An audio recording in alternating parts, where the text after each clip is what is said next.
Just talking with a great man that retired from working for San Quentin, one of the toughest prisons in California.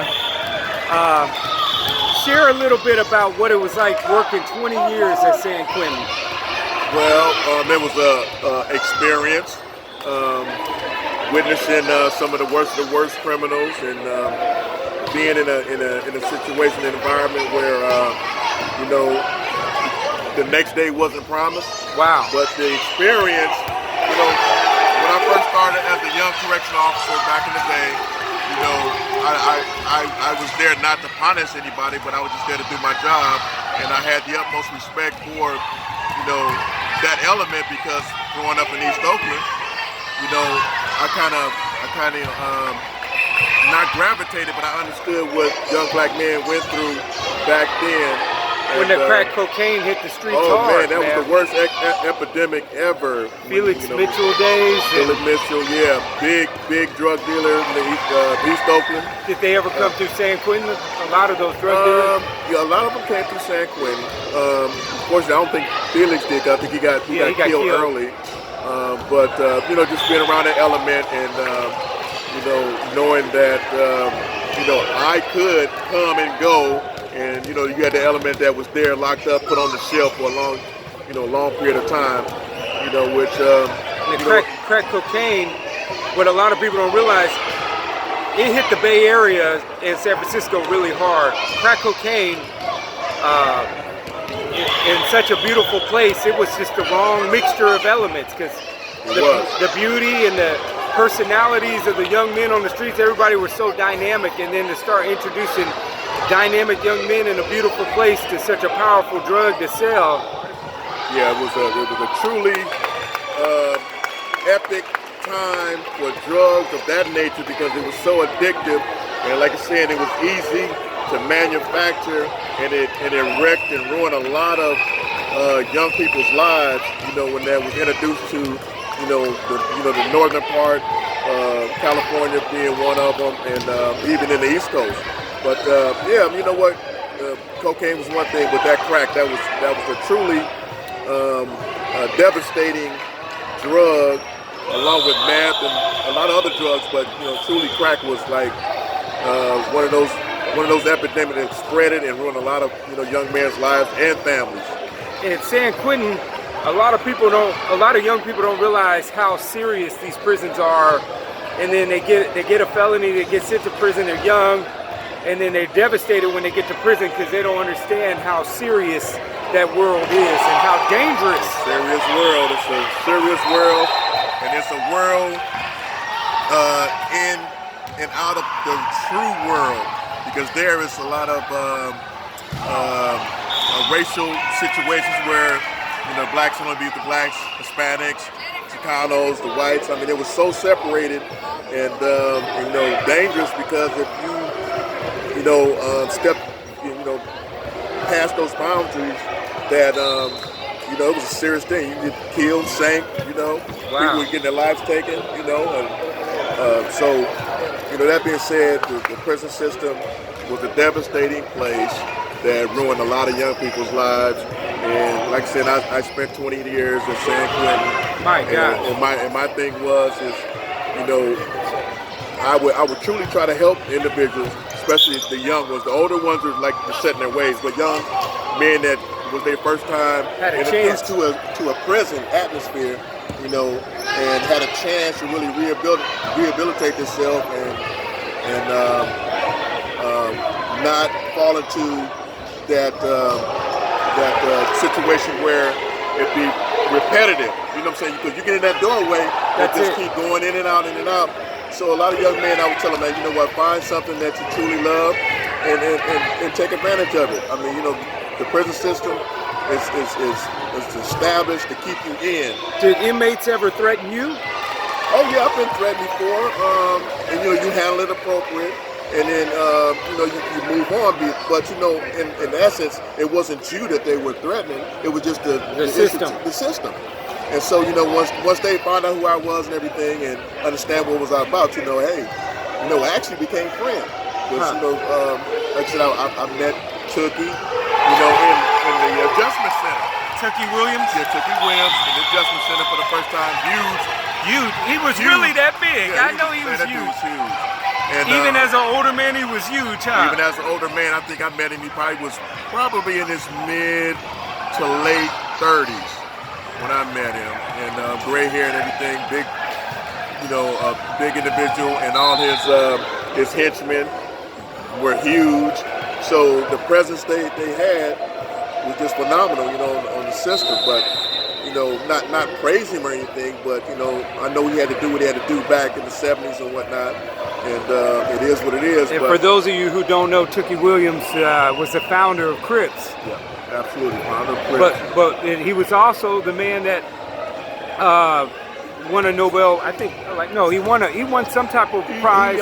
He for putting had something to do with a children's book. Yeah. And it was to keep young black men out of the gang system, and he really rebelled against that system, which he founded, he created. He was one of the creators. Yeah. And he really rebelled against that system because truly started understanding what how devastating the effect was on the community as far as the gang. And so he came out with a children's book. I can't remember the name of it, but he helped them to win that Nobel prize. Yeah. And then he also wrote a treaty for the Bloods and Crips to stop fighting for 7 years. Absolutely, yeah. And they really took it serious in LA. It really stopped a lot of deaths. That's when thousands of young men were dying. But I had a neighbor that fought with Tucky Williams, and his hands were completely shattered from fighting. His knuckles, he walked. Wow. His hands were totally crippled from fighting, and he was kind of a crazy neighbor. But he would tell me stories about Tucky, and I just think so. Not only Tucky was just influential during those eras, but you were probably working when we had the Night Stalker in the Bay Area. Yeah, Richard Ramirez, the Night Stalker. That was a guy. That was a serial killer. Serial killer in L.A., Los Angeles. That's where he really was known for. But like saying, San Quentin housed a lot of criminals that were on death row. I spent 10 years on death row. My God. Not on death row, but I worked in death row. And I spent another 5 years in the adjustment center. That's where they kept the worst of the worst. Guys that were in for life. And like I said, it was, not saying it was scary, but it was, it was one of those situations where you always had to be aware of your surroundings, because super aware. Those were deadly killers, man. Deadly killers.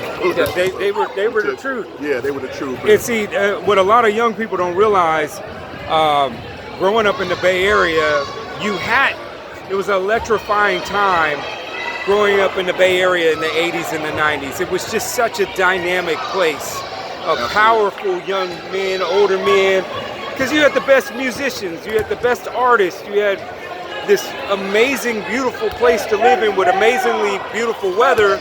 And what would happen is guys would get really out there in their crime. They were just very gifted criminals, Yeah, unfortunately, that gift could be a hindrance. Yeah. But I know a lot of those young men were doing that to survive. Yeah, and actually, you know what, when the system kind of played into what they were doing, because there weren't a lot of jobs, a lot of opportunities for young black men, in that area. So you have families and whatnot. So you had to do what was best for your family, even though it wasn't right. Right. I don't. Because when all those shipyards and naval bases and everything shut down, that caused a major vacuum in Oakland, a lot of young men in Richmond. Lost not just young men, a lot of young women lost their jobs, and they had to create other opportunities. And being that there wasn't that many, legal opportunities and jobs out there, a lot of them turned to crime and selling drugs and whatnot. So it's gotten better since. I know the element is still there. The prison systems are still full, and I remember when they passed the 3 strikes law in '94. That's another one that did a lot of young men in. Did a lot of men in because a lot of men already had 7, 8 felonies. Right. And I know because I went to school with these guys, and I remember going to school with guys that had 7, 8 felonies in ninth grade. Right. And then they passed. It was because of a man named Reynolds. Okay. His daughter. I remember correctly. It was like Kimberly Reynolds or something. She got killed by a convict, ex-convict from San Quentin that did like 5 different sentences. Right. Got out and murdered that young lady, and then that rule came into effect. And it was just it didn't have to be a serious felony like theft or something like that. It would cause somebody life in prison. And so that it just the element in the prison system just like grew like tenfold. I remember San Quentin was only supposed to house like 2,500 inmates, and when I was there, it got up to like 5,000. They opened up the gyms, they opened up the back rooms of facilities in order to house him. Wow, because it was just so many massive flood. Yeah, massive flood of inmates because of that one law. That one law. So yeah. So to young men, and primarily young black men that are really influenced by the weed culture, the drug culture, the popping the pills, the getting high, the selling dope. Nice shot. Yeah, but I what would you say? That in itself, I know it's been glorified, that life, and a lot of those men that were doing that basically died young, right? Got put on the shelf in the institutions, and to say for a young person coming up into this day's society, I mean, there's other avenues that can be chosen that are positive.